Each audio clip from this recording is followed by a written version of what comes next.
8:34:62, clear skies, AM 650 KGAB Radio. My name is Glenn Woods. On the phone with me from Casper, Wyoming, Representative Chuck Gray, because a couple of bills that died last legislative session, they're being discussed right now. And Chuck, you had some kind of meeting up there, I understand? Yeah, Glenn, what happened on Monday and Tuesday was the first interim meeting in between sessions of the Corporation's Elections Committee. And one of the things that they're looking at is election code revisions in between the general session and next year's budget session. So the first meeting is really where the committee takes a direction. And I testified, and citizens from across our state came into the meeting to testify, asking for two things. For the committee to draft a bill on two things. One was to create a voter ID requirement in the state of Wyoming, because one of the things that I worked on pretty heavily in the general session was sponsoring a voter ID bill. And we got pretty close on this one. This has been brought many times, and it received 29 votes on third reading after it did pass on first reading. So 31 is required in the House on third reading, so it failed by 2 votes. One person was out that had voted for it on first reading. So we're 1 or 2 votes away. And this is really about ensuring integrity in our elections, having a voter ID requirement so that voter impersonation isn't occurring. There had been some concerns raised on the floor during the general session about how this would work. So I had asked LSO to draft a memo on what would qualify as acceptable identification. So the legislative staff did that to sort of address some of the concerns from the general session on how this would work. So that was something that we brought to the committee to talk to about how exactly it would work. And the second thing we asked the committee to look at is addressing this troubling practice of crossover voting in primaries. And in recent history, neither issue has been really proceeded with the committee with the bill draft. So there was a motion after a break that was accepted to draft a bill on both issues.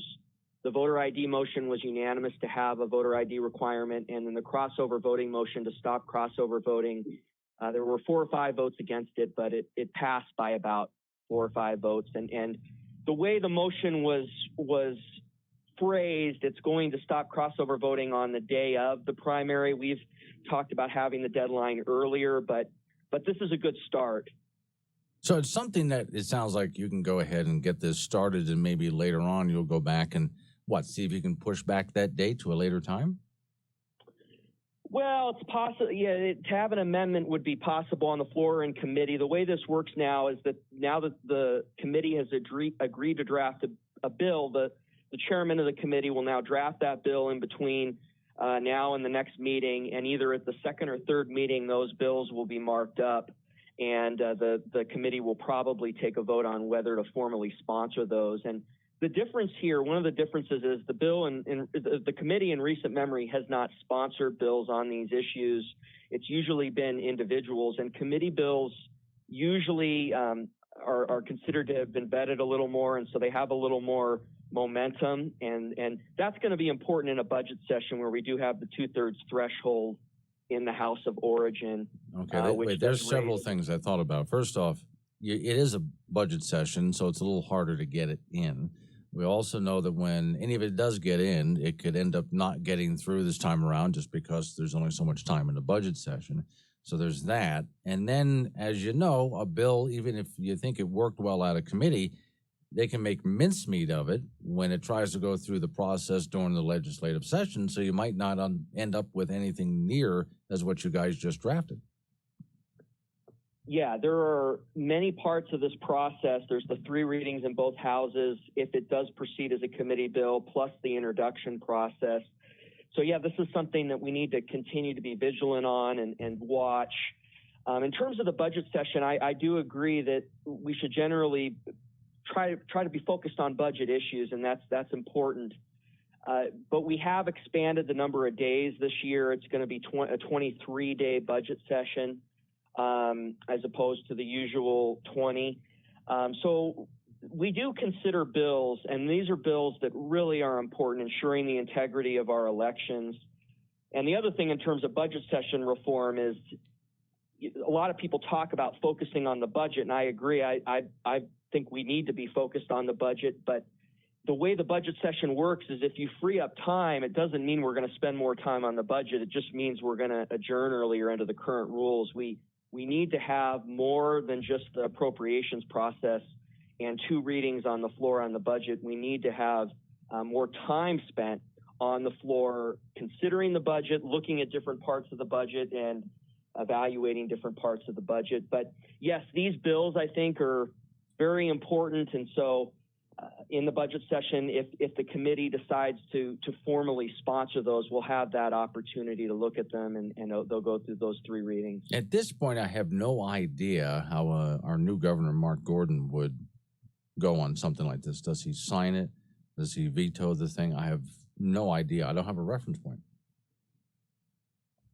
Do you? I don't know either, Glenn. I you know, on the coal export bill that I had worked on a lot, that was it's a really important issue, exporting our coal and being able to access other markets. We've seen what has happened just in the past few days in our coal industry, and I was shocked when the governor vetoed that bill. So it's hard to know for sure. It's difficult to predict. Right. And then he doesn't really say anything, and I think he's obligated to not say anything until after everything's passed. Does that include this far out? I mean, can he? I know he can't really say anything when you're in session, but can he give an opinion now?